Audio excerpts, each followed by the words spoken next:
Well, hello everyone. Looks like we're live. I'm a little bit late. Just getting everything adjusted. So I hope this finds you all well. I wonder if I could just get a thumbs up from a few people to ensure that we're streaming. Audio visual is good. Just adjust.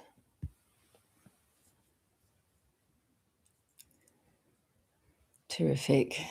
Looks like that's very good. Well, Happy New Year to you all. At the beginning of 2026, a little bit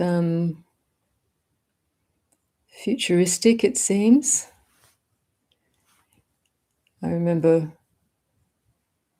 watching a groundbreaking movie many years ago, which was sci-fi, and the futuristic was set in 2013, which at that time seemed a long way away.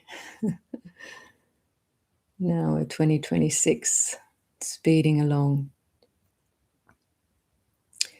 And a very fast changing world, particularly with internet technology, AI technology, bringing many benefits, many risks, but certainly fast changing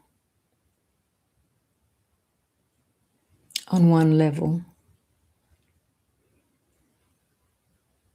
Really on another level, when we tune into nature, when we tune into this body, when we tune into the breath and the experience of just being,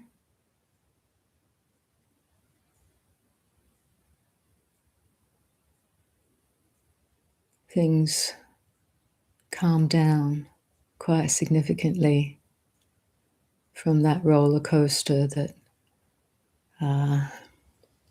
say, technology and the speed at which things can manifest these days happens.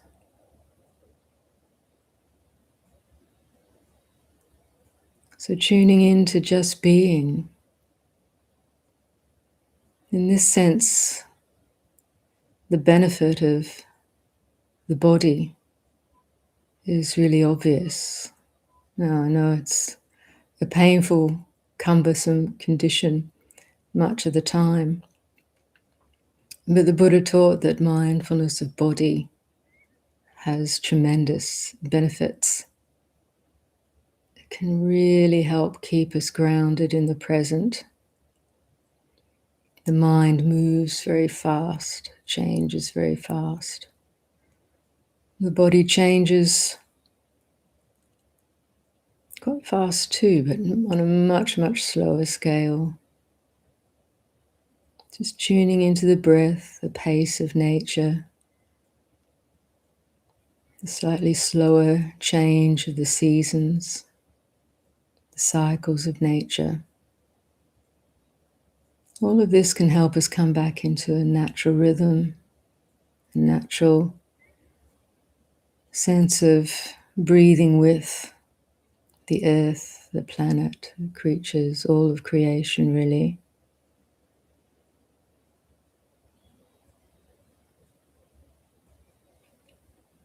With all the marvels of AI and the speed at which the mind can work.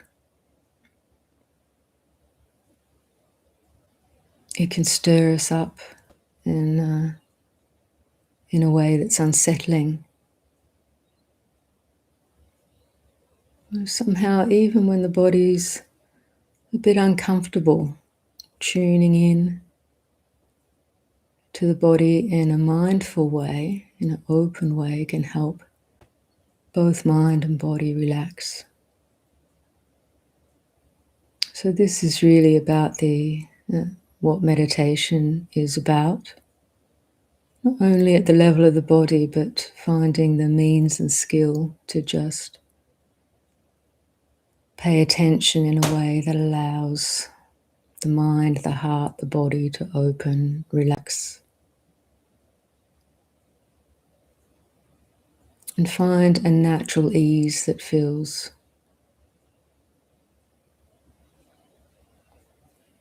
find an ease that feels natural, that feels rejuvenating, and even in an odd way, fulfilling.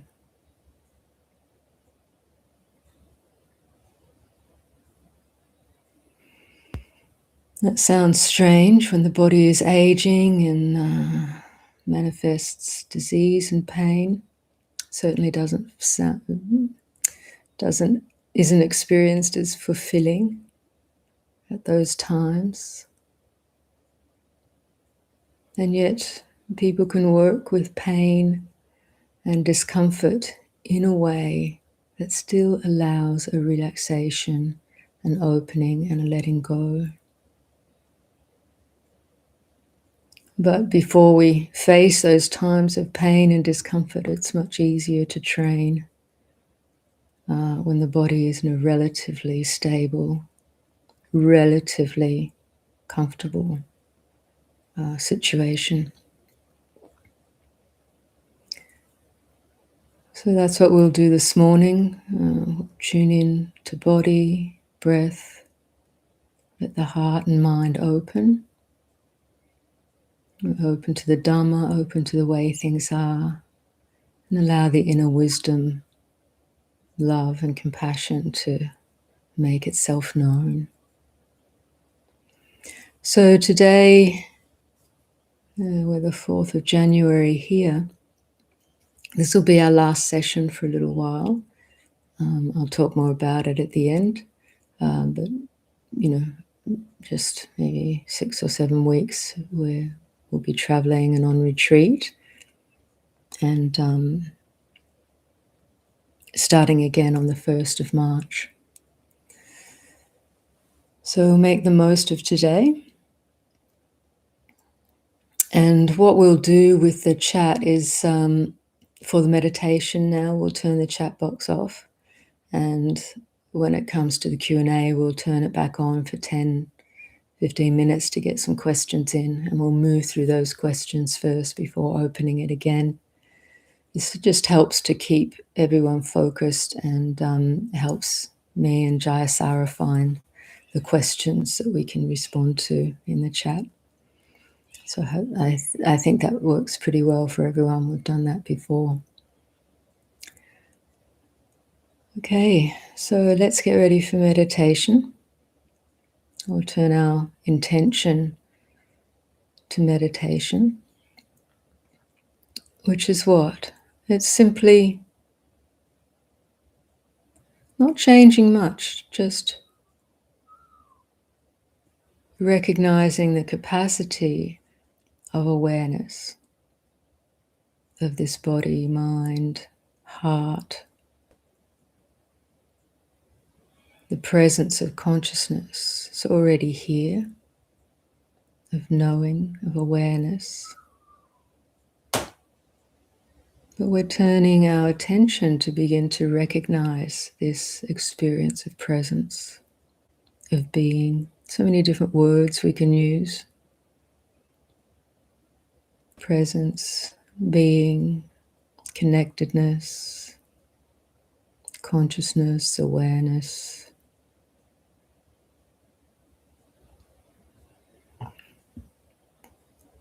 So there's not much to prepare. It's just the intention. We're going to sit, not engaging for yourselves anyway, not engaging in speaking or eating. And when the mind, the restless thinking mind appears, which it's, there very frequently, we notice the tendency for attention to run with it and get caught in the spiral of proliferation, whether it be about the past or the future or daydreaming, building things in one's mind, constructing things. We simply want to recognize that as a habitual tendency of mind and attention, to keep running in that mode. So, to help us notice this, we first bring our attention to localize a bit around the experience of the body. You can either keep your eyes open and gaze down, or close your eyes. But just be aware of the body sensations as they are.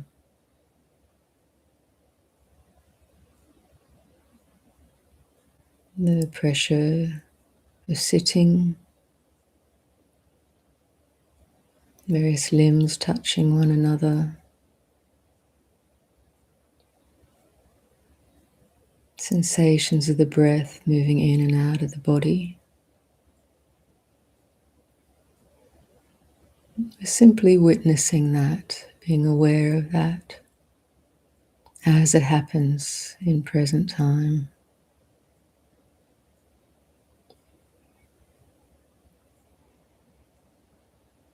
The breath, it's not a static thing.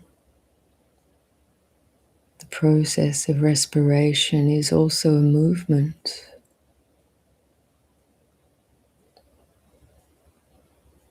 But we can be aware of the localized sensations of the body as breath comes and goes, moves in and out.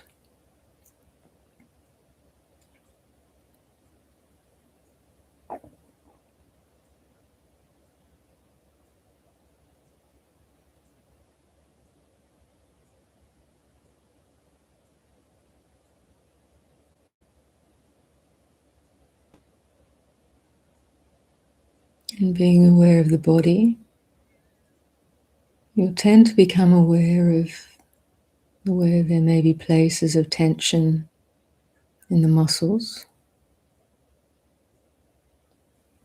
And as we become aware of those places, it generally relaxes. If it doesn't do it automatically, just a gentle prompt for ourselves to let go, relax, let the body relax.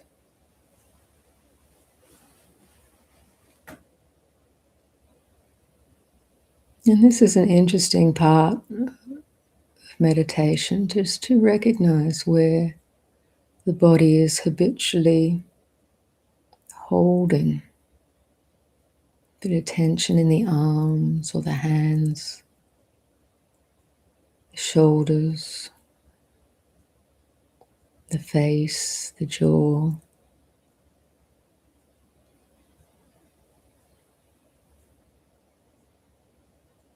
Most of the time, it's unconscious,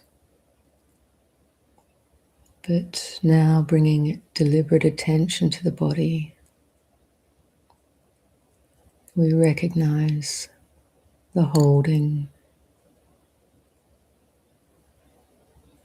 and in the seeing, it can relax and open.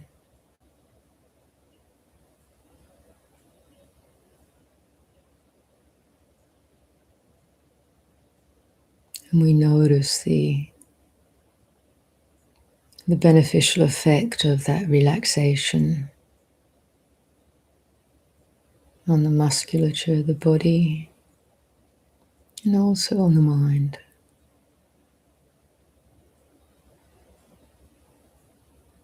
Body-mind directly interconnected.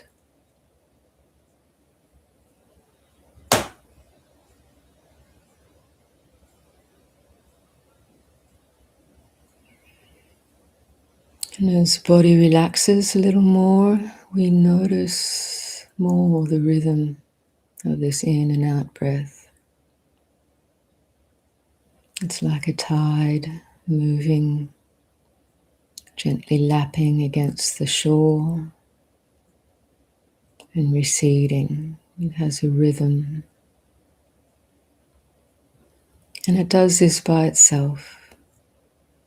No intention involved. The body breathes. The breath is the bodily function. We just let it be. Let it do what it needs to do without interference.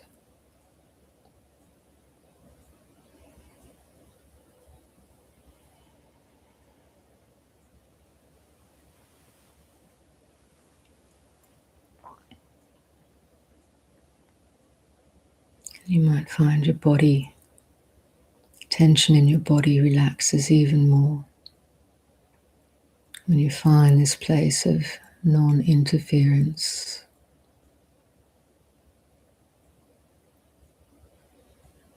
So it's an open, gentle attention, embracing the experience of the body in awareness. No judgment, just as it is.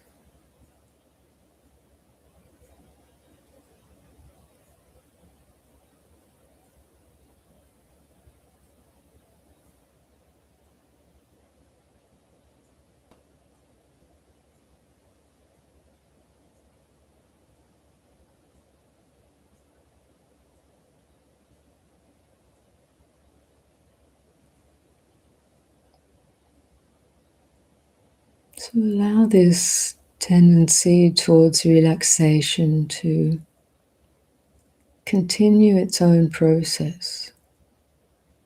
This body relaxes, and we're paying attention, a gentle, open attention to that. Mind also relaxes and opens.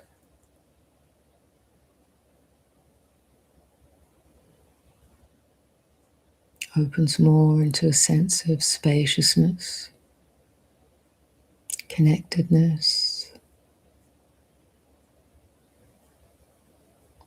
ease and presence.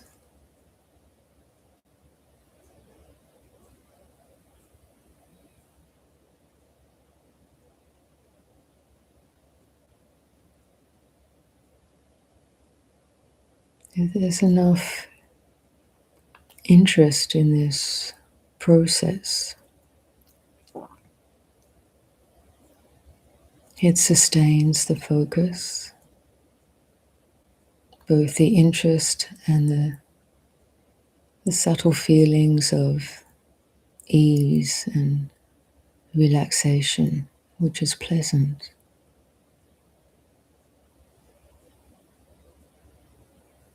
Subtle sense of well-being.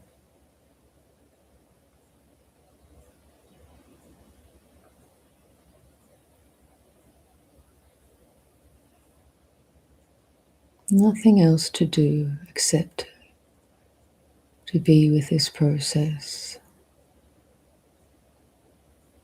The body-mind settling in full awareness, full lucidity.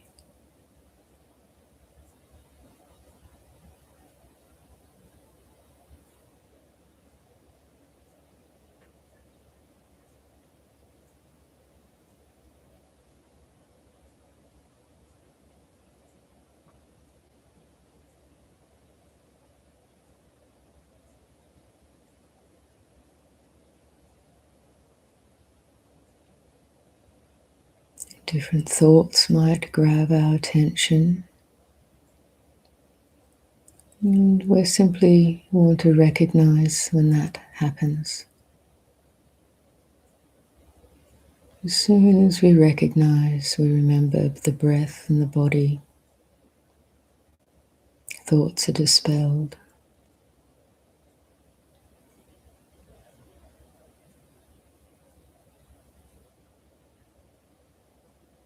Just a recognition, no push, pull, no struggle. Just pure knowing and awareness.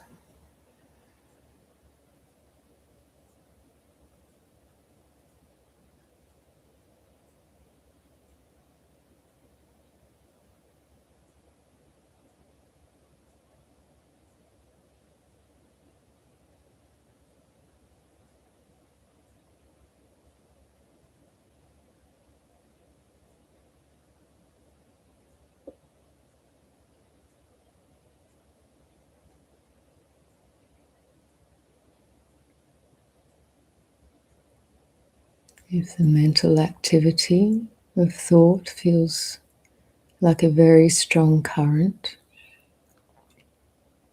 pay a little more attention to the physicality of the breath sensations,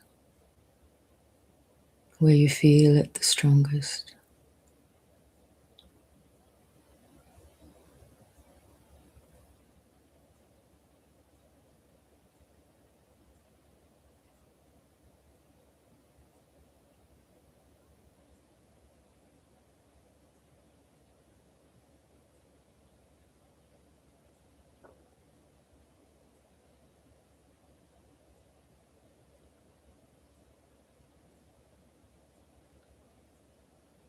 And as the mind and thinking starts to settle down, and the body also starts to settle,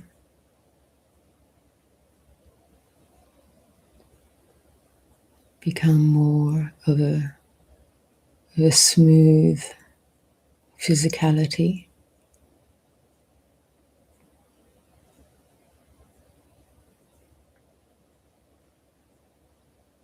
we can start to notice the spaciousness,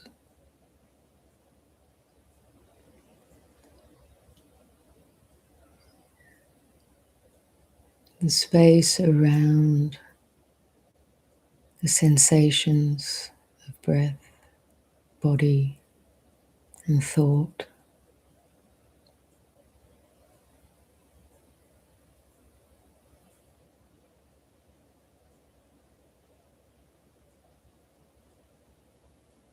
The spaciousness of mind within which various sensations appear and disappear.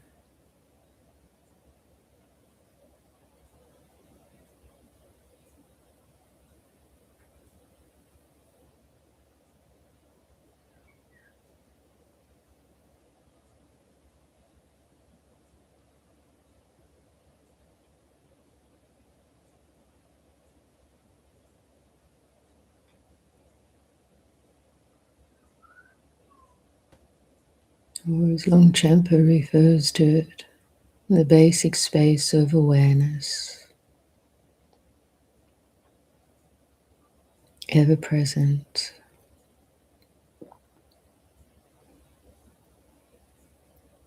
boundless.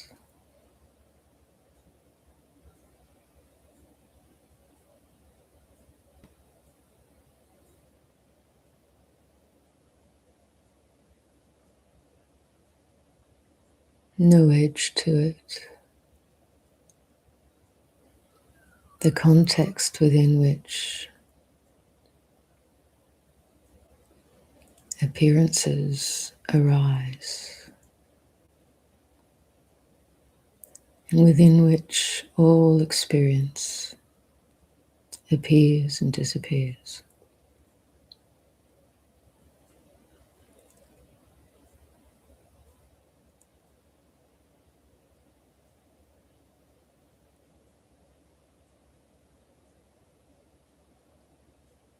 We learn to recognize that context, that basic space, that awareness, and rest. Rest the mind in that boundless field, or rest attention. Let attention sink.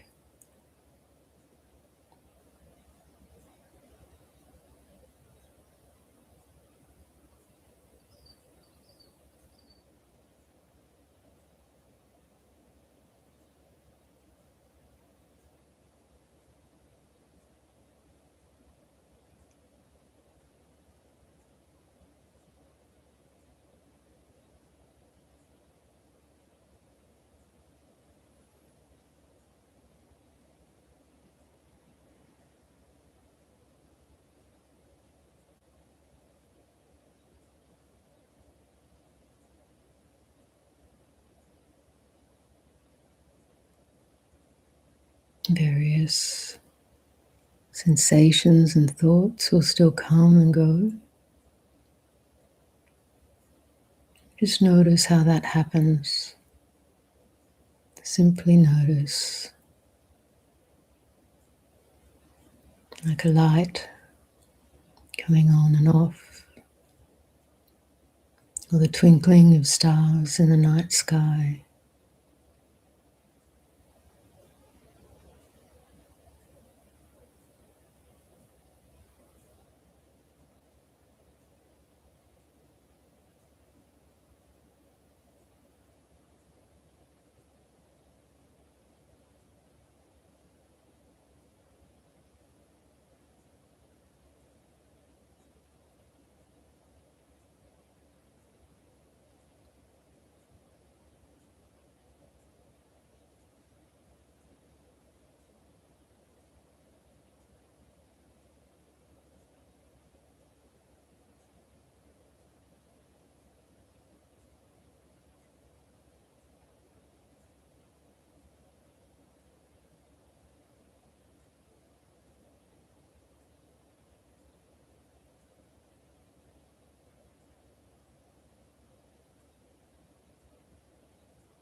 The mind can produce and experience all sorts of things.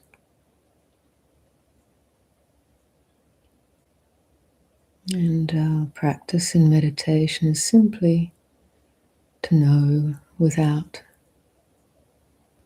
identifying or clinging, fixating, manipulating, getting lost and proliferating about. But of course, we keep waking up when mind is caught in any of those kind of processes. It's like, yes, getting caught in the push-pull, being attracted to something, feeling averse to something. But it's all just the production of the mind, the experience of phenomena.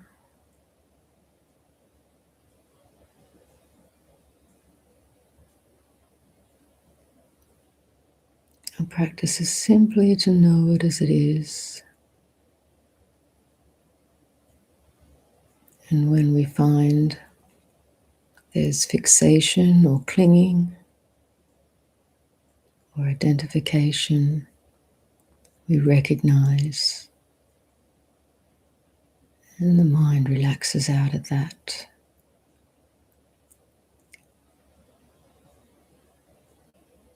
And we notice how that is.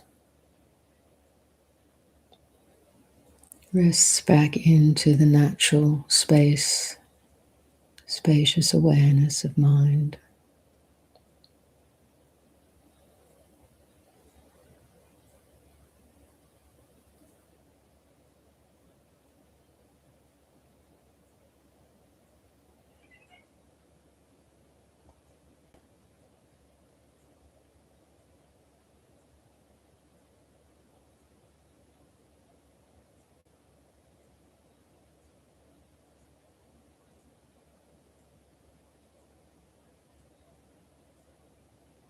And sometimes there can be doubt about where to put one's attention after it's been caught in a particular movement of mind. We can use the breath sensation to return to presence, embodied presence, and from there, which helps to stabilize attention a little bit, we can recognize spacious awareness as a finer, much finer, more subtle experience or perception.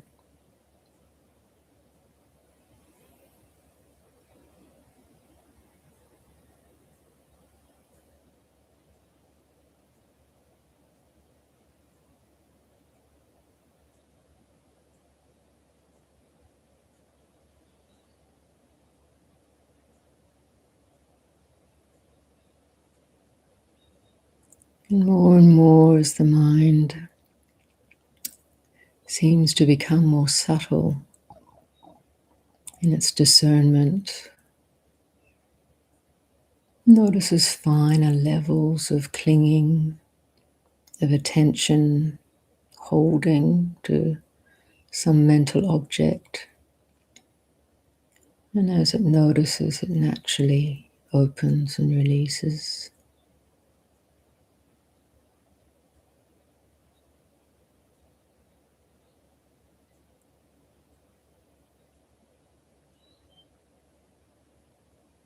Until it's fully resting in self-sustaining, empty awareness.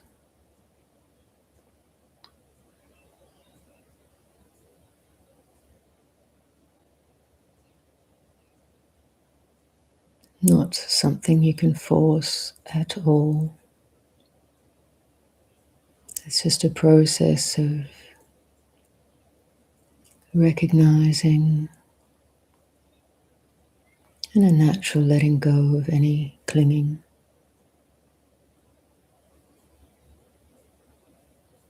any holding to anything.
Notice if there's any hope or fear in the mind,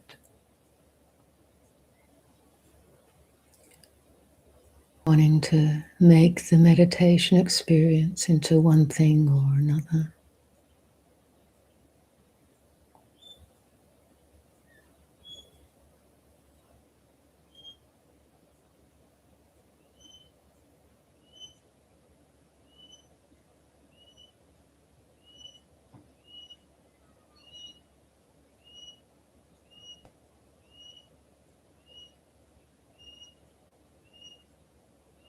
The subtle judgment of the intellect. This is good, this is bad. I want this, I don't want that. Right, wrong. All just movements, conditioned movements of the mind, fueled by desire and fear, ideas. We just notice how that plays out, because it does. That's what mind is, how mind is conditioned. We notice, we see,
allowing what arises to also cease, which is its nature, which is the natural way of conditioned things.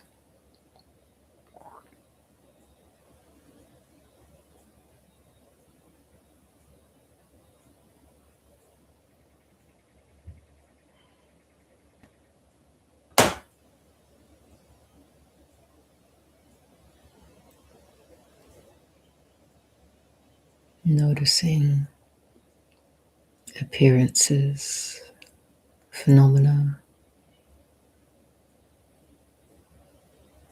in the mind, brief appearances flashing in and out of existence.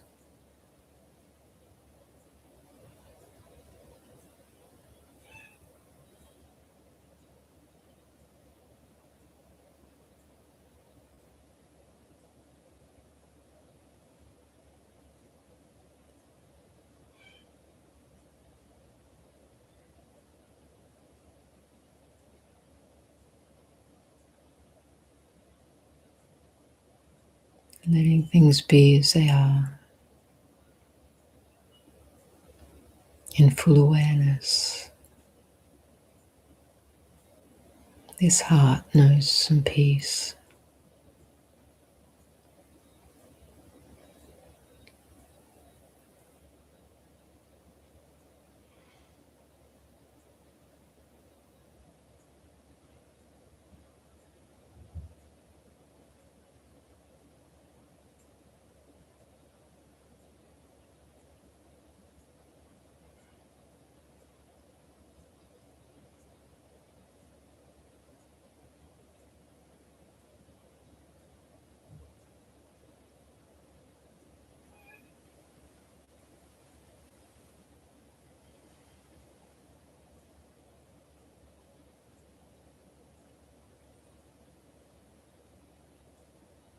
So drawing this meditation to a close,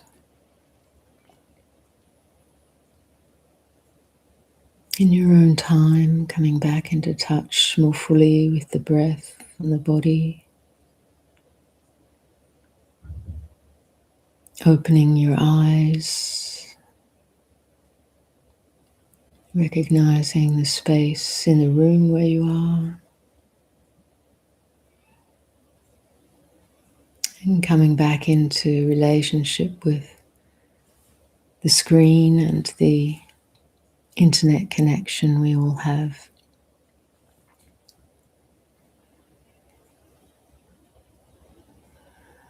And we have an opportunity for some questions on Dharma, whether it's about the meditation or your own practice or anything about the Dharma.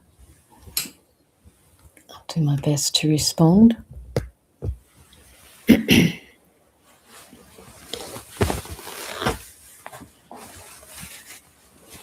Stretch a leg that's fallen asleep.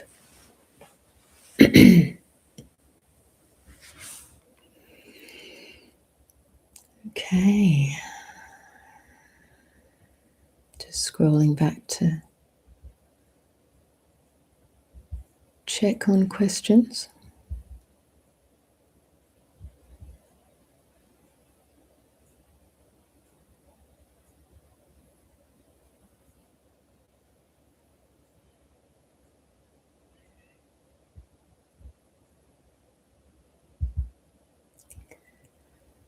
Okay, so we have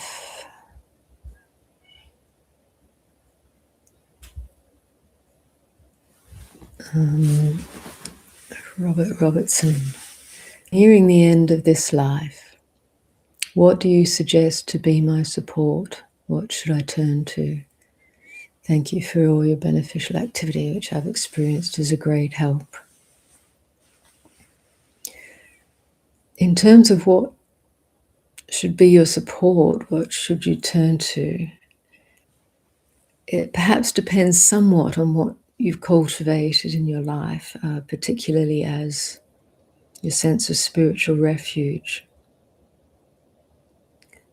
But not knowing that straight up, and from within my own practice and the Buddhist context, but also as it intersects with Advaita, Christian mysticism, etc. Awareness itself is really the refuge. The purity of awareness, which is not forced or created, but is just ever present.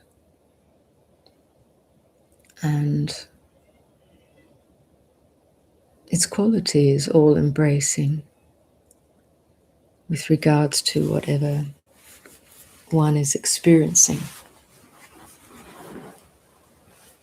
So just as in that meditation, or indeed all the meditations that are in the archives, which you can tune into again, you'll find that is the main pointing again and again, is learning to recognize and rest in awareness itself. This is a true refuge. And even though at first it can feel like we're those subtle levels of even clinging to that, eventually that clears up as we learn to trust in this ever-present awareness. It's something that is already present. It's not created. It's not forced. It's not brought into being. It's recognized as ever-present and the nature, the natural condition of the heart-mind. So recognizing this is the greatest support. So, and that's throughout our lives, our daily lives, as well as, and more particularly, nearing the end of our lives. And for many of us, we don't know when our life will end, and for many people it comes suddenly and without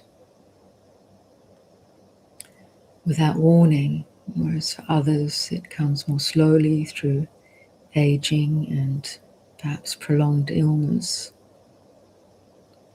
But either way, this recognition and relaxing into awareness itself is the refuge. And what is a refuge? It is a place of ease, of non-fear, of the comfort that that place of ease and non-fear brings, and in the recognition of true nature. It's a sense of coming home. So we can recognize this within our conscious experience, whether in practice or sometimes it can appear spontaneously.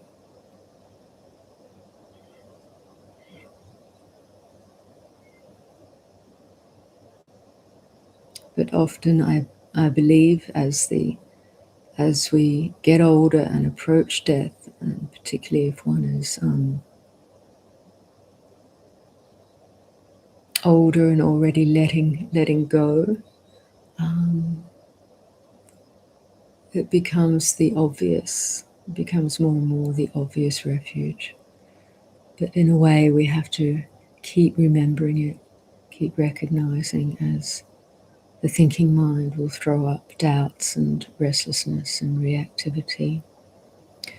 So we don't push that away at all, but merely keep recognizing the ever-present awareness within which such activity arises and ceases. So I wish you all the best with that, Robert. So Ben asks in two parts. I think the ego can be loosely defined as resistance to what actually is, and it shows up in the forms of clinging and aversion. Is that an okay definition? It is. I've often said that the definition of dukkha is wanting things to be different than the way they actually are. So on a similar line of things, whether we define the ego as resistance or that sense of self-identity which is trying to control and construct and resist and get, it's that mental sense of self, which is usually identified with body as a permanent, unchanging condition, or a mental image of self as a permanent, unchanging condition that somehow has or hopes for control over what it experiences. And that control, as you say, is all about desire and aversion, resistance to the way things are.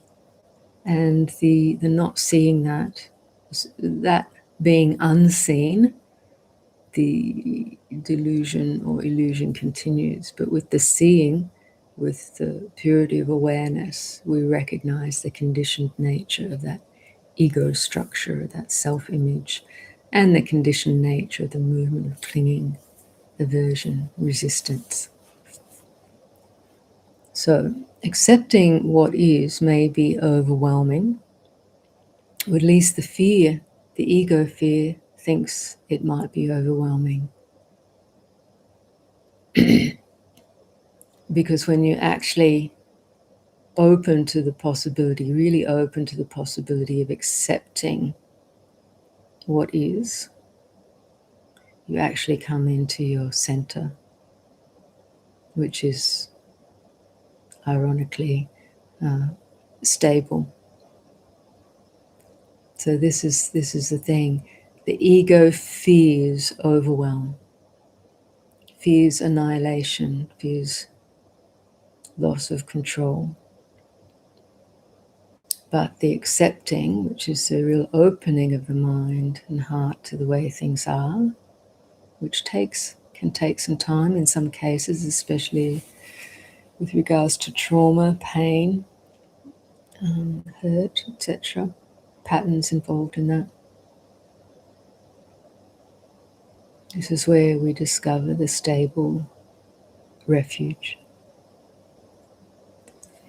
So you ask, accepting what is maybe overwhelming, do some sort of wake up and surrender to the flow of life during times of great stress, then sort of recoil and whiplash back to the safety of the ego. Yes, this tends to be the pattern, of course. We can discover this stable refuge through acceptance and waking up and surrendering to the flow. And you're right, it often can happen at times of great stress because we feel like we're up against a wall, it's all or nothing, and there can be increased awareness at those times, and we can have some breakthroughs. Different things, different times can support that, and then we get back into a regular flow of existence, or existing and living, and kind of the habitual patterns can take over again. As you call it, a sort of recoil and whiplash back into the safety of the ego. So these are just habitual patterns, but having seen beyond them previously, even momentarily, there's something within you that knows that these conditioned patterns are not really who and what you are, and they're not permanent, even though they might feel like, a bit of a you feel enmeshed or entangled at times. That's really a perception of the mind. So the more you recognize that this stable, ever-present awareness is ever-present, always spontaneously available, with a moment of recognition, and then that sense of entanglement drops away. The more that happens, you recognize more and more the pattern of entanglement, the conditioned nature of the mind, that you're able to relax out of it more and more through the development or the growth of that discernment and wisdom factor in the mind that can see. So the more you experience that, the more confidence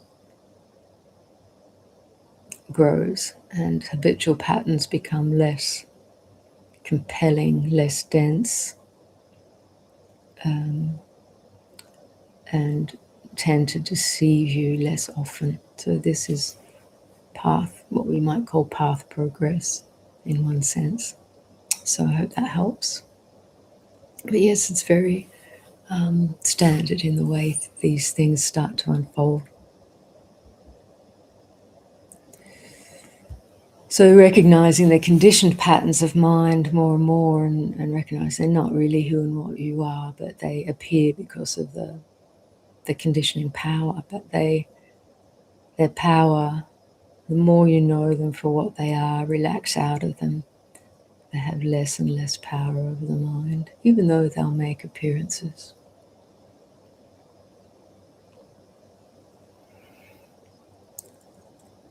This might be Eric. Hello, I struggle to follow the wisdom of the masters here because I feel I haven't experienced the wisdom myself yet. How can I engage with these teachings in a way that actually makes sense to me? Well, I would recommend you tune into some of the guided meditations that myself and Ayya offer.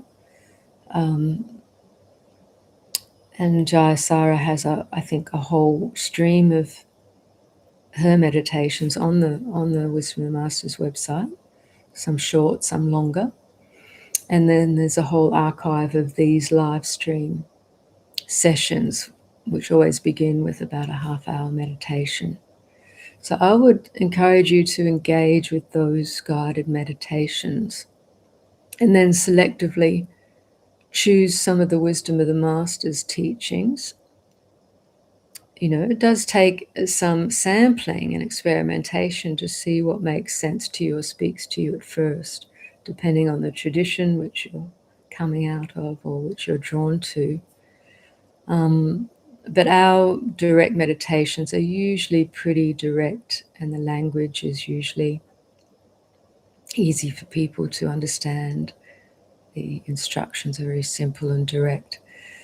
So obviously, the teachings from the masters coming from different traditions, they all have their own particular kind of language translated into English. And each, if you're not familiar with them, can take time to get used to what that language is pointing to. So it depends, what tradition you're coming out of, but just go step by step. As I said, engage in more of our direct guided meditations, and then you'll start to taste directly what certain instructions and words are pointing to within your own experience. And once you have that, the mind will be able to gradually interpret the different language of the masters of the different traditions, which are similarly pointers to the mind, the heart, and how the freedom of awareness can be discerned, how afflictive emotions can be seen through, let go of, how suffering can be allayed and peace can be experienced. This is all possible within the mind, the heart, in this very body, mind, and heart, here and now. The words are just different codes that are trying to point to that. So I hope that helps.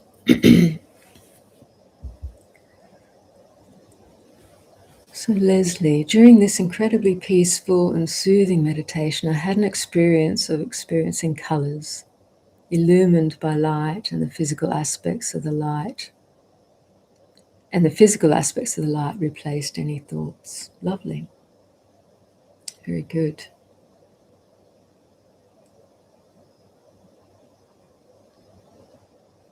Yeah, the kind of constructed or conceptual nature of thoughts is I guess, a more gross form of mental phenomena. And light, of course, and colour is much more refined aspect. There's still movement there, but it's a much more subtle, phenomenal experience. So that really helps to relax out of the kind of conceptual proliferation, and also just to be aware we can become fascinated by light, and it can also have another kind of proliferation effect.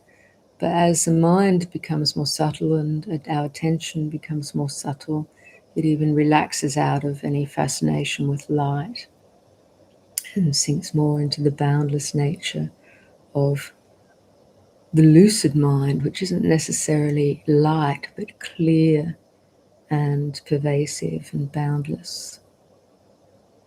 When I say not necessarily light, as in the physical, changing perceptual lights. But all of that is really good, being able to relax out of the conceptual proliferation. And it's a natural process, we can't force that. But it's a process within that meditative experience and opening to the boundless states, which is opening more into the nature of mind itself, seeing its nature more clearly.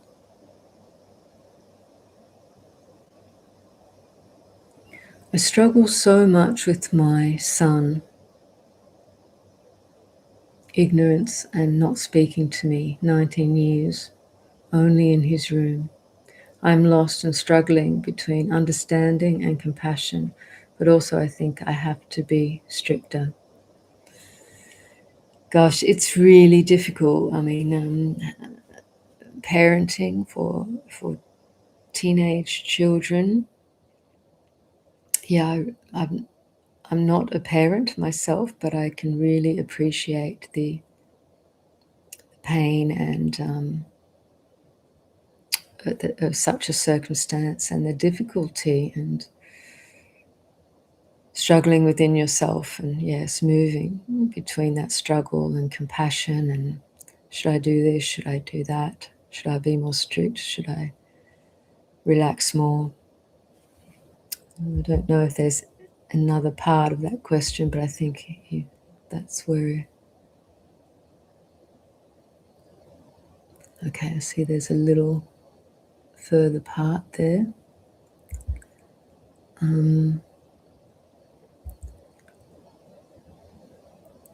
I think the other part to your question further down is, when I accept things as they are, it actually means to allow others to behave as they do. Here, my son living in my flat without doing anything, I have difficulties to divide this. Yeah, I can understand that. So firstly, allowing things to be as they are. This is really important for you from within the meditative state in particular, to get beyond the sense of struggle. And this is good work. So as, for example, you settle into meditation and thoughts of your son and of course the everyday struggle. Should I be stricter? Should I tell him what to do? But he's not speaking to me. I want him to speak with me. You know, all of this internal struggle. You have to recognize that as mental movement.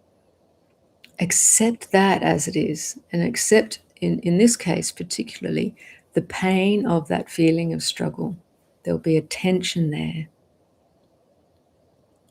So instinctively we want to work out, against that pain, against that physical, emotional tension, we want to work out what's the right thing to do, which is really a strategy to try and get beyond this pain. The pain of not knowing, the confusion, and the actual physical, emotional tension and pain. But the invitation here is to come into a place where you feel that directly. You feel the pain of that struggle, of that tension. And you accept that. You accept that painful feeling of struggle, of tension, of not wanting it to be this way, of confusion about what to do.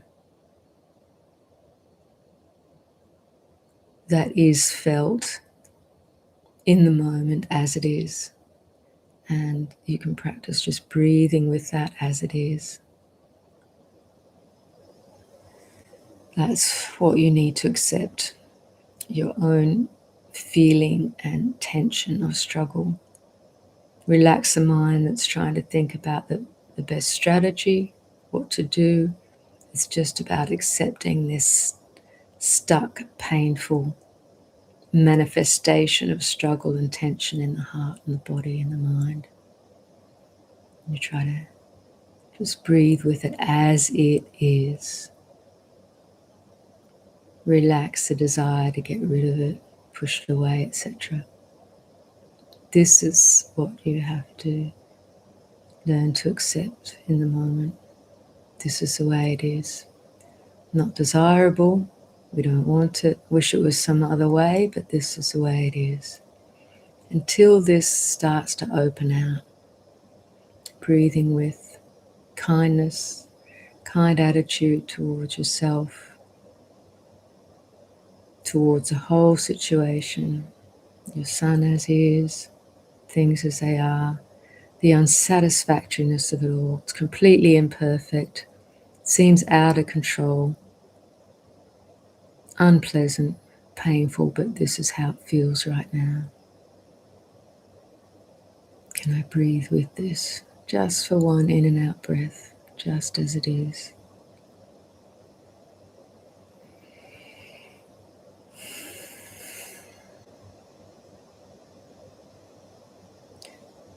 So this is the place where we accept things as they are, as they're manifesting here. You have to let the knots unravel here. It's not about out there or about your son right now. It's about letting it unravel here, finding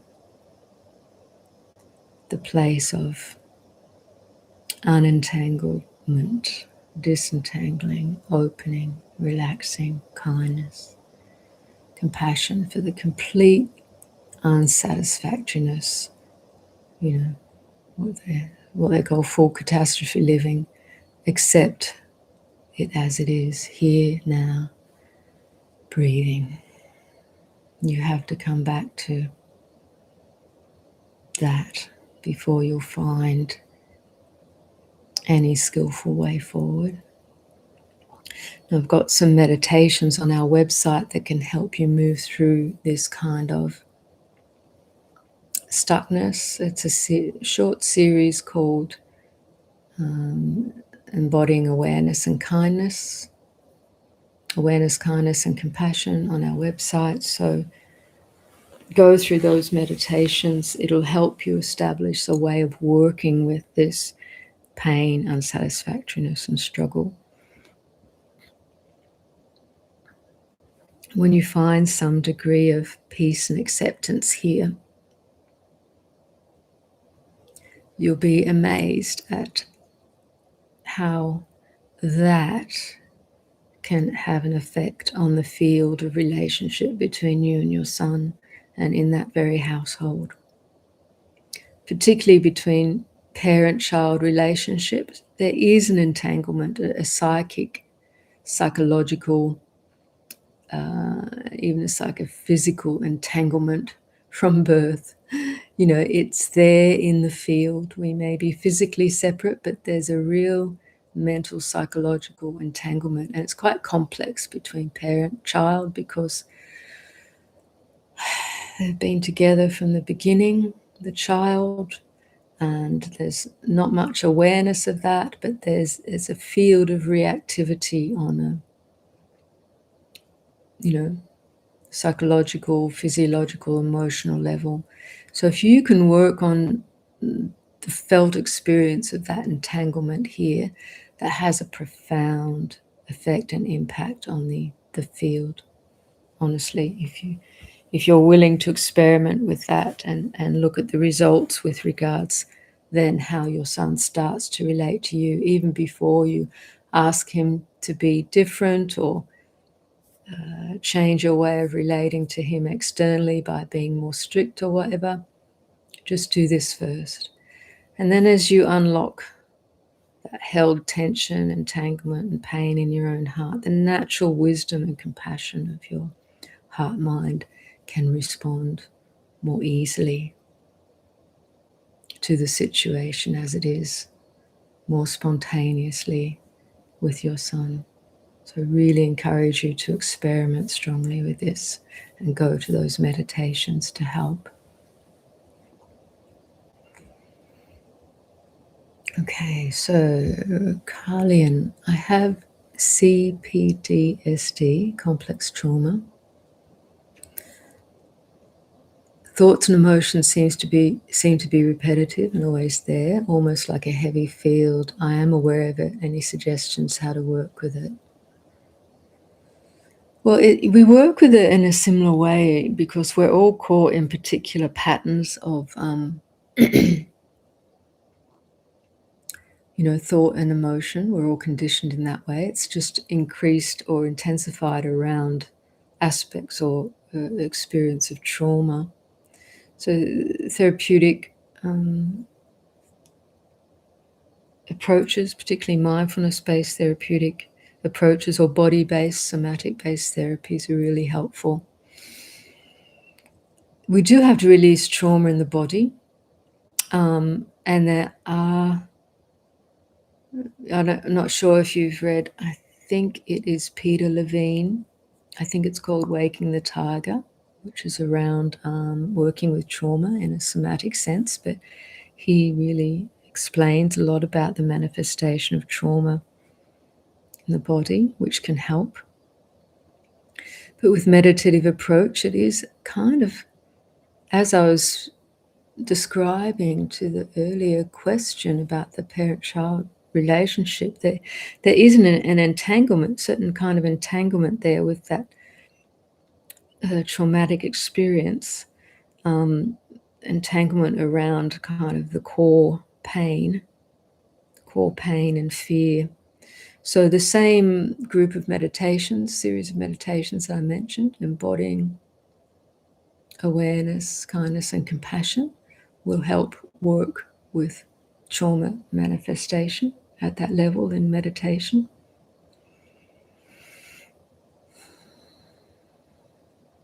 Often it's just very helpful to work with a therapist in that sense, if you're a trusted person, because you have that holding, which is, held in the field around you. I do have another series of meditations working with challenging emotions on the website. You might find particular aspects of those, like working with anxiety, or depression, or looking into fear and desire, just some of those reflections and guided meditations to help you approach those patterns of trauma as they manifest. But a lot of patience is needed. And this embracing things with awareness, accepting things as they are, is really at the core of allowing those kind of nodules of pain and trauma and entangled patterns to start to just relax out.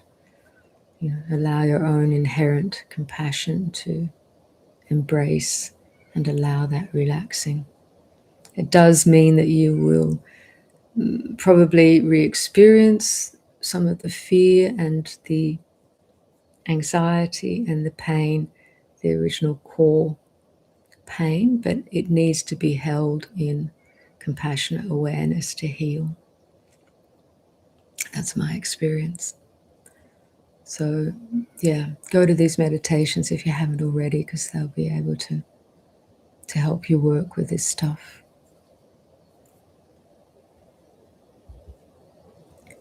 So the body struggles to stay relaxed and receptive in everyday life, even when I'm on my own.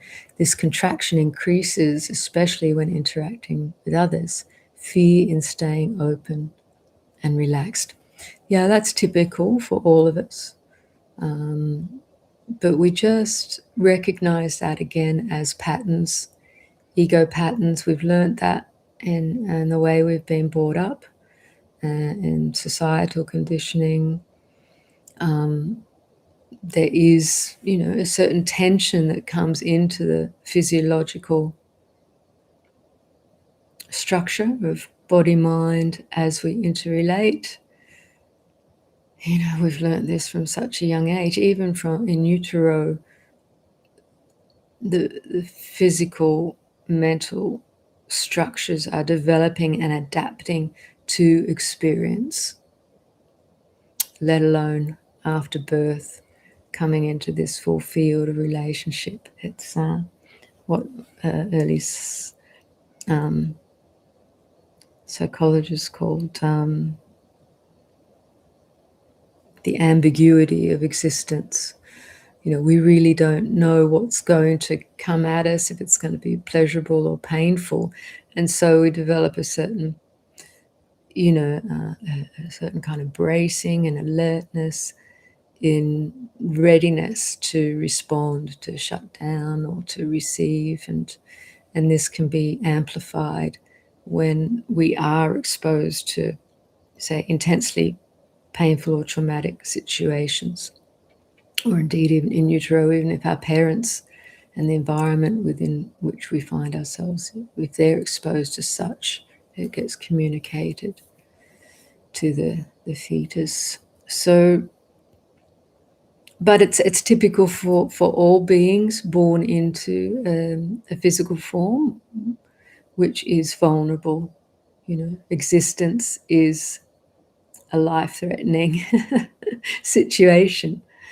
So, I watch the birds, I watch the parrots come and get some seed, and they bring their young ones, and they're trembling, fearful. They've been kind of, in many cases, forced to learn how to fly. The babies are kind of just constantly squealing for a few weeks because they're learning how to fly, they're learning how to be separate from their parents, they're not getting fed by their parents anymore, they have to learn how to find their food, they're just following their parents around. And notice even the parents push them away if they're feeding. Now it's almost, you think, well, why, you're a mummy, why don't you let them feed with you? It's almost like they're learning, no, you've got to learn the survival skills, you've got to kind of struggle a bit to get food, learn to, if you're being pushed away by some bigger bird, you've got to push back a bit, So it's interesting in nature, just watching. There is that fear, it's part of conditioned existence, but this fear is not who you are, this conditioned structure ultimately is not who you are. We can witness that. Awareness itself is already standing free of that. But it gets entangled. Delusion is we identify with conditioned structures, physical, mental, and emotional. We think that's who we are. We come to think that's who we are because our society keeps pointing at us and calling us a name, and this is you, and all of these things associated with you, and we learn that. And now we have to learn how to recognize that these are temporary changing experiences, conditioned experiences, and whilst we can conventionally say this is me, this is part of the ego structure, the personality, the conditioned personality, and we're all working with different karmic situations. Ultimately speaking, it's not who and what we are, and we can find freedom from that when we recognize we don't have to cling and identify with that. It doesn't mean we don't experience it, but we learn how to allow experience to come and go and see beyond it, see that in the larger context there is this stable field of compassionate awareness, which is the true refuge. And when we experience that directly, this clinging to all the conditioned phenomena gradually starts to ease out. We can only know it through experience, so we have to try to recognize that. And, working with the body, we can become aware as it starts to tense up in relationship. But this is where body awareness is really helpful. I'm now aware when my body starts to get tense before my mind recognizes there's stress, because, say driving or moving into a place where there's lots of people, and then it's just natural. As soon as there's recognition, there's natural relaxing. Unless, of course, it's a recognition of some danger and you actually have to move fast to change the situation you're in, because this is an instinctive response. So the wisdom factor learns to recognize what's just egoic, conditioned fear, which doesn't need to be active. It can let go of. Or in the moment of recognizing, it can sense, do I need to move fast? i.e., have I just perceived a snake very nearby? Do I need to back off slowly rather than keep moving forward? Mind works very fast like that. But this is the wisdom factor that can read much more quickly than the intellect what's going on, if given that opportunity, if we've familiarized with that quality of mind.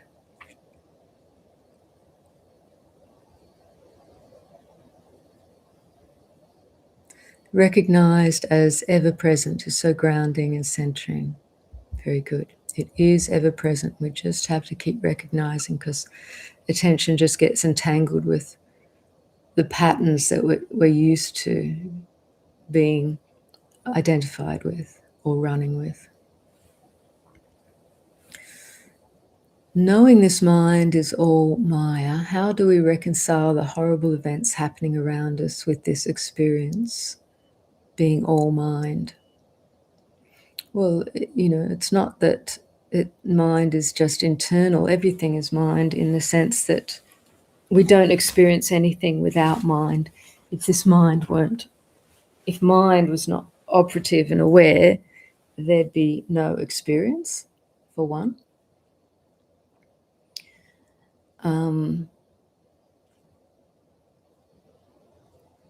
So individual minds, in terms of constructing conditioned reality, is, that is the action of perception and consciousness. If that weren't functioning, I wouldn't experience anything at all. So this is the world that the Buddha's talking about, is experienced here in this fathom-long body, together with mind and perception, consciousness and perception. And this is where we can observe such mental constructs arising and ceasing, and in their cessation, recognize a deeper layer of reality which is not constructed in terms of direct experience. Now, that doesn't mean that the rest of the world is not happening in terms of other people's experience, and then the kind of conglomerate of experience that gets written about or spoken about and channeled to us through our various media inlets. We read about these tragedies, we hear about these tragedies, or we may even see and witness such things directly. So it doesn't mean they're not happening, but everyone is experiencing it differently. So where is the true experience? Now, we can say in general, there is, okay, that's happening over there. There was that terrible fire in, I think it was Switzerland, in the bar, in the nightclub. There's been some tragic drownings over here in Australia. There's obviously unfolding tragedy in all the war-torn countries at this very moment. There is birth and death happening second by second, hundreds of births and deaths every second around the world. We can't even fully fathom the speed at which people are coming into existence and leaving this plane of existence at this very second. So there's all these pockets of individual experience we can loosely refer to as, say, their karmic, individual karmic vision or experience. And yet we can perceive of that as a whole, and based on that perception, project it as a world out there, a multifaceted world out there that has nothing to do with me. It's all happening out there, but actually it's all perceived here. So I'm not saying there isn't happening, or on the conventional level there isn't time and space where things happen on the other side of the world and not here, and vice versa. But where is it all felt? Where is it all perceived? How do we relate to it? It's all here in this very fathom-long body, together with mind and perception. This is where that experience is born. This is where we become entangled with our perception and reaction and responses to it. This is where we see it arise and cease in terms of perception. It doesn't mean that others aren't still reeling from the tragic events. So this is we balance this sense of conventional reality, of a world as we perceive it, with billions upon billions of individuals experiencing things somewhat differently from their subjective perspectives.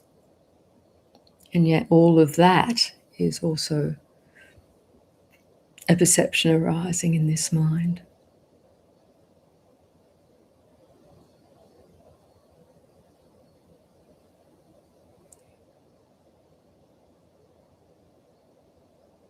So So Maya, I think the Advaita word Maya you're using there, it means the play of the mind or illusoriness. This is, it's similarly pointing to whether we perceive it as out there or in here.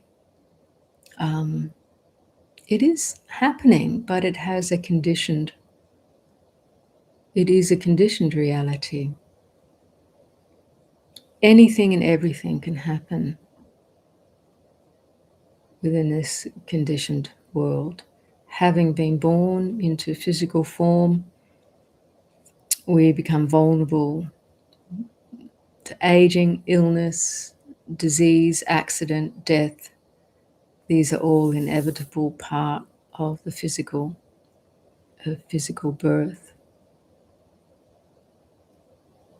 Combine that with the kind of blinkered and limited foresight of the human brain, and we have, I was saying to Jayasara the other day, it's bizarre. Some of these tragedies are just bizarre how they come about. Accidents that they should never happen because, we have the intelligence to avoid them, but yet they happen. And we can really only explain it. We can say it's human stupidity at one level, human blinkeredness, but it's also very karmic. If something's going to happen, it's going to happen. I think it was Ramana Maharshi said, something like, if something's meant to happen, you can't stop it happening at all, no matter what you do. And if something's not meant to happen, no matter what you do or try, it's not going to happen. So he's referring to that kind of karmic stream of cause and effect on that level.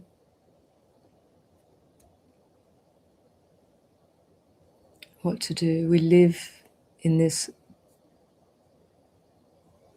agreed upon conventional reality, and yet if that is all there was, there would be no waking up, no capacity to wake up, and no way of seeing or moving beyond the pain and limitation and entanglement and disease and dukkha of that. But this is the very thing that the spiritual masters are pointing beyond. There is a reality beyond that. Doesn't mean that this conventional reality doesn't play out. But if we identify 100% with that, then we're bound in samsaric, cyclic suffering. If we can learn, recognize what is beyond it, that is the way beyond, the way out. Not of escaping conventional reality, but understanding ultimately it's not who and what you are. Doesn't mean you survive aging, illness, disease, accident, death, because the body is bound to those conditions. Having been born, it will experience those conditions, and death is an absolute certainty. So there's no escaping that. But the wisdom mind can recognize the true nature of the conditioned and the unconditioned reality. So that's what we're about. That's how we reconcile ultimately, through understanding karma, the law of cause and effect, understanding the way of humanity, which is tragic in many ways, and understanding the mind, the nature of the mind itself.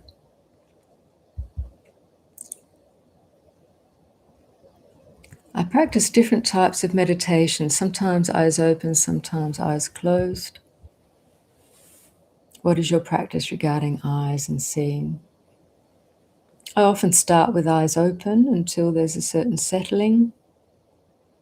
And then at a certain point, I just want to close my eyes when there's a certain settling, and then as the mind and body settles, there's a natural tendency for attention to want to rest rather than jump around.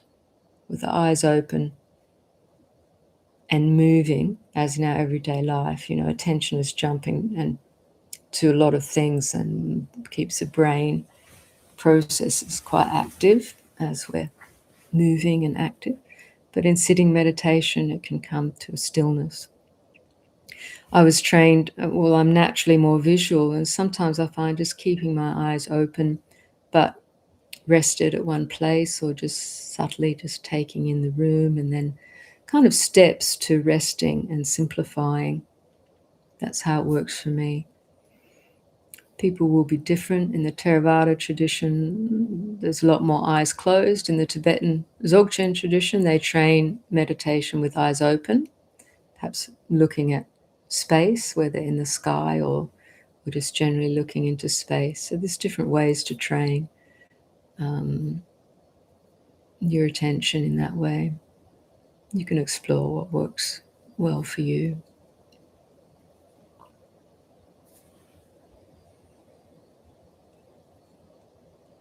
So Tina's saying, I have similar issues with CPTSD. Depression is particularly difficult to deal with. I'm in therapy and use a number of other tools to help. Well, part of my series of working with challenging emotions, one is particularly on depression, navigating depression, working with anxiety, grief, anger, and looking into fear and desire. So there's 5 parts. So I'd really encourage you to listen to all of those, but particularly if you find the one with depression helpful. People have found listening in terms of the reflections, understanding the mind and what you're dealing with, and then within those reflections there's a period of guided meditation as well. So you can find those on our website, vivekahermitage.com, and the website is also linked to on the Wisdom of the Masters channel. So Jenny asks, from your and just to mention there in that last question, sorry, for post-traumatic disorder as well, I think trying to spend time in nature can be really healing, depending where you are in the country, whether you have access to the coast. I always find open sky, open sea, just elemental places that also feel safe can be helpful for just letting the mind settle. Or very gentle healing music. Music, if you find it healing and relaxing, can be very helpful for soothing stress response. Just flipping the system immediately into I think it's called the parasympathetic, or the relaxation mode of bodily processes.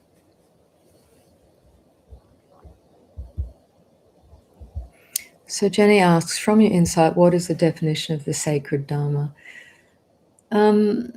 Sacred is often just an adjective that's used in certain traditions to recognize or to label the kind of unconditioned nature or the pure nature of the Dharma. Dharma is translated as the way things are, ultimate reality, or truth, the ultimate truth. There's sometimes translated also, it's a very broad umbrella term. It can just refer to the Dharma of the Buddha, the teaching of the Buddha, or the path, the way of practice, the teachings about practice. So referring to the Dharma as a sacred Dhamma can refer to the sacred teachings passed down to us from the Buddha or any of the sages. They're sacred, precious, because they point to reality, to the ultimate reality, which frees us from suffering, which frees us from limitation. And so that taste of freedom is also a taste of sanctity and sacredness. It's like the taste of something that is the most precious thing in the world, and so it elicits a sense of honor and respect and gratitude and all of that. Is the true refuge actually awareness itself? I would say yes. It's not conditioned consciousness. Conditioned consciousness is like the flashes of lights, the cognition of seeing things, whilst awareness itself is more the context, the recognized context within which the conditioned knowing through cognition happens. But awareness itself is, this is just a label. Teachers, realized masters from history, both in the Thai forest tradition, but also in the Dzogchen and Mahamudra traditions, point to this unconditioned awareness, pervasive awareness. It's simultaneously your true nature, yet it is personal but not personal. It's intimately experienced, but it is not a person. It has no limitations of a person, and yet it is the essence of who and what you are, both as a person and as a spiritual being, or as awareness, consciousness itself. It's absolutely too hard to describe, but this is a pointing. So awareness itself is a pointing. Some people get confused between the conditioned consciousness or the knowing of cognition and awareness itself, but you discover the difference through your own meditative practice. You know it anyway, it's just never been discerned necessarily too clearly, so there remains a veil of confusion. But labels, words, concepts, they're just pointers, they're just labels.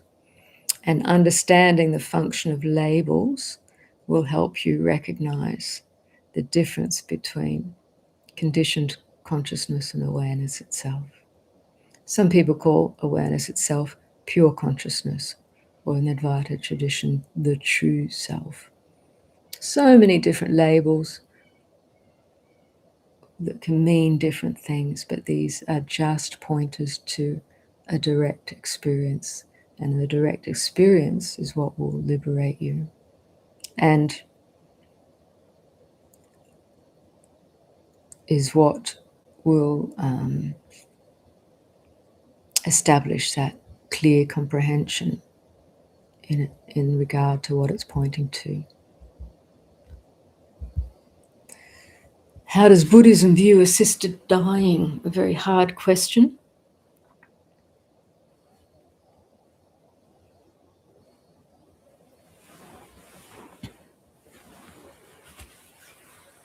Assisted dying wasn't really a thing in early Buddhism. The Buddha didn't necessarily, from the scriptures, the Buddha certainly didn't encourage suicide. But I think, suicides and assisted dying can be very, very different experiences.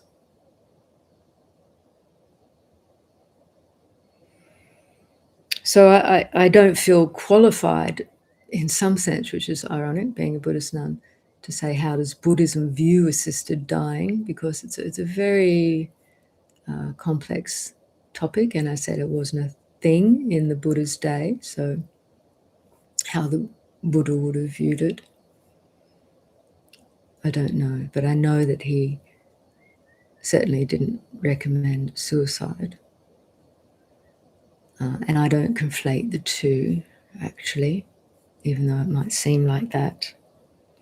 But in these days, assisted dying can be undertaken in different ways. From what I understand, that from some of the stats, that well over 80% of those who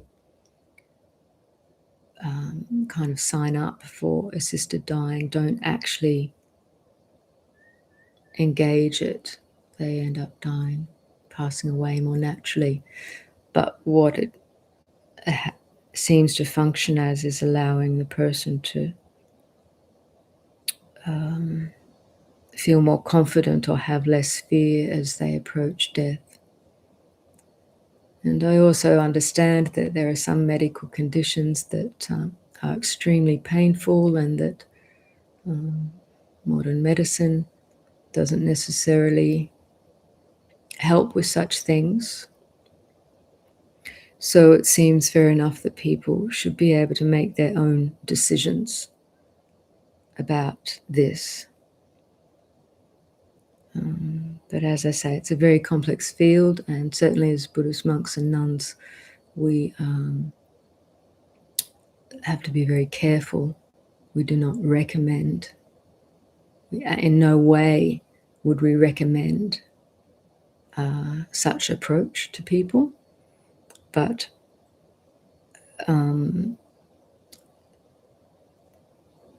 people should be allowed, I think, to make their own decisions within a well-regulated medical field. That's my personal view.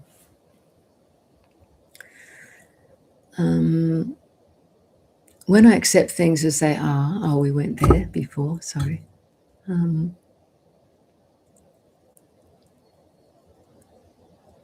so grateful I found these meditations. How do you feel about following astrology? It's another kind of science. If that's what you enjoy, that's what you like, that's fine. As Buddhist monks and nuns, we're not encouraged to do that so much, but to focus more on our own meditative practices. But I also recognize that skillful astrological work can help people reorient their view in life, which can assist them to move through periods in perhaps a more aware way, or personalize things less, which can be helpful. And of course, having been born into this world, we are, as beings, we are affected by everything within this world. So certainly the movement of the planets, even the moon has such an obvious effect on this earth, which has obvious effects on this bodily experience. So everything in this world is affecting us. How do you recognize the citta niyama in your experience? Citta niyama. I'm trying to remember the Pali for citta. I know citta is the heart mind. Niyama.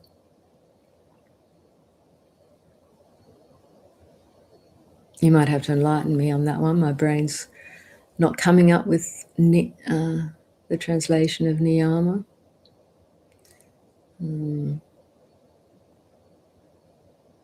So if you're still around, you can give me a translation. How do you recognize the citta niyama?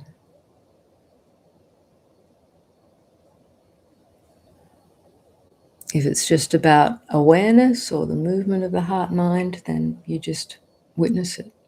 You just see it. The movement, as Ajahn Mun says, the movement of the heart, it's in the movement of the heart, or in the movement of the heart's song, that you see the ultimate ease of the citta, of the heart. So what he's saying is that it's in seeing the whole unfolding of the conditioned phenomena in the heart that you recognize the unconditioned. You see the arising and ceasing of phenomena, and in the seeing, you recognize that which does not arise and cease, the unconditioned, the deathless citta. Question: even though I know it's healthier for the mind to rest in peaceful presence, I have resistance to letting go of grasping, chasing. It makes me sad for some reason, letting go of ego. Well, it's not you who have resistance per se, but resistance manifests because there's something that the mind is still clinging to, heart is still clinging to. So you somehow got a perception that you have to let go of something that feels precious or important to you. You recognize intellectually that it's healthier to rest in peaceful presence, i.e., it feels more relaxing and open, but you experience a resistance to letting go of grasping and chasing. That's just a conditioned mind, attention that's used to running after things because it thinks it's going to find some ultimate resolution or ultimate satiety in finding something. The chasing, the grasping, the moving. But really it's an endless movement, that becoming of the mind, chasing. It's a conditioned pattern that just chases, moves, in the hope that there can be some kind of tasty morsel of resolution or satiety in getting something, getting somewhere. But once you grow wise to the mind that it actually doesn't ever stop moving by itself, it just is like a solar-powered merry-go-round, just keeps going, as long as there's some sunshine, as long as there's some attention feeding into it. You grow tired of that and you wonder if there's something else. So when you recognize awareness itself, or recognize that which knows the movement as movement, and then in the recognition you experience the resting out of movement, is there sadness in that? Or is there just a recognition and a waking up and a learning of what movement is and what stillness is? I'd say the sadness is coming from an idea that I have to let go of something that I like or that I want, which is just another conditioned pattern of mind and a bit oppressive, really. So wake up to that notion or idea and just work with movement as opposed to stillness of mind. And when the mind does come to rest, just really take that in, breathe with it. How does that feel? Recognize the peace of that. Actually, that's what the mind is truly seeking. The mind is seeking peace, satiety in peace. That's where fulfillment and resolution is. But in its confusion, it doesn't know. It thinks it has to find it at the end of the next thought or idea or experience or pleasure. But that is a delusion, because underlying that movement is stress and discomfort. But when it discovers its own nature in this moment of stopping, it's like, satiety. Okay, we'll get coming up to 2 hours. We'll just finish off with these couple of questions. So, thank you, Jayasara. Chitta-niyama, mental law of the mind, how thoughts, feelings, and mental states arise and influence experience. So the law of the mind, Chitta-niyama, the question was, how do you recognize Chitta-niyama? Well, exactly as I've been describing, it's the conditioned patterns of mind. You can say it's karma, the law of cause and effect, which plays out on the level of thinking, mental thought. Basically, anything that's given energy, giving something energy is fueling it. So it's just like putting petrol into the car, it'll go for longer. Putting another log on the fire, it'll burn for longer. So giving attention to the proliferating mind, you're traveling with it, but you're giving it energy at the same time, so it'll keep going round. So this is, part of the law of the mind, Jitindriya, mental law, and how thoughts, feelings, mental states arise and cease. This is all around the territory of mindfulness, the satipatthana, the practice of mindfulness, of body, of feelings, of mind states, and of Dhamma. This is the whole territory of meditation. We learn how the mind moves, how it produces suffering, how the mind produces or becomes aware of, cognizant of sensations, feelings, thoughts, dhammas.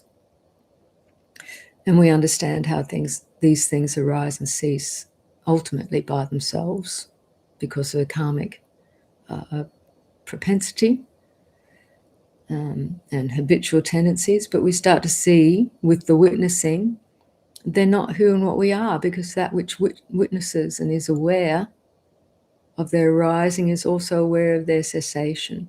So in their cessation, that which knows, the awareness itself, is still ever present. It doesn't die, it doesn't cease, or sees things come and go according to their nature, according to their own law. And within that satipatthana and that understanding, you understand how feelings arise only upon sense contact. It has to be a sense contact at the eye, the ear, the nose, tongue, the body, and mind before feeling arises, or is the precondition for the arising of feeling. And with the cessation of that contact, which is momentary, the feeling ceases, unless attention keeps feeding. We identify, create an ego sense of self. We try to get away from painful feeling, get more of the pleasant feeling, and then we're caught in the entangled push-pull because we haven't seen clearly. Sense contact gives rise to feeling gives rise to craving, but with the cessation of sense contact, cessation of feeling, cessation of craving, cessation of clinging. So this is the territory for seeing and awakening.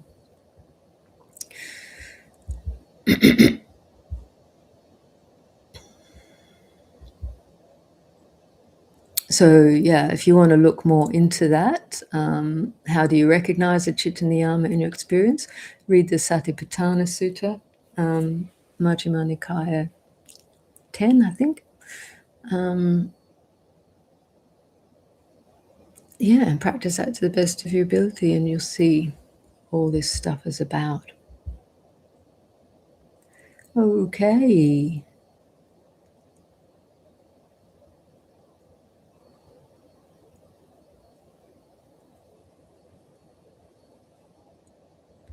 For the CPTSD people, I just finished the TRE session. Trauma release exercises. Look it up. There you go. There's a recommendation. Just a comment. I actually love the question periods in these meditations. To connect where others are at in this challenging life. And your answers are wise and thoughtful. Very good. Thank you, Jenny. I love your Avadhut Gita, Ashtaraka Gita, and Ribhu Gita. That's Jayasara's readings of those Advaita texts. Yes, if everyone would listen to these texts, the world might wake up. If they can hear it, if they're interested. Only a certain level of interest in waking up will help you wake up. Very good. We have come to the end of this series of questions, so we're going to leave it there for today. So thanks everyone for your questions, and I hope my responses were helpful. Now, we're going to take a break until March the 1st, As I said earlier, we'll be traveling and being on retreat for a bit. So I really encourage you all to, over that time, we've got this archive of live streams on the Wisdom of the Masters channel. Go back and listen to some of those meditations and Q&As. If you're interested, you'll find that helpful. Or so many, as I mentioned also here, of Ayya Sara's meditations on, I think there's a whole playlist of hers on Wisdom of the Masters, as well as all the Masters' teachings. And our website may have some resources that you haven't connected to before. So really encourage you to make use of all those resources while we have a break from this end. And on March the 1st, Ayya Jayasara, Seminary Jayasara, will be back and leading this live stream. So I'm sure you'll all be looking forward to that as well. So once again, thank you everybody for tuning in, for staying present, for your questions and comments. And really wish you well for this new year. Take it easy if you can. Keep relaxing into awareness when you can. Trust in the Dharma. And sending goodwill to the world, the whole world. Sending kindness. Learning how to bring more kindness to this being and all beings within, your own environment and beyond, all around, visible and invisible. Just this one practice, the intention of kindness, the intention for all beings to be well, even though that rationally sounds impossible. The intention has tremendous power, not only to bring forth that unconditioned love, unconditional love from your own heart, but it does have powerful, invisible effects within the field.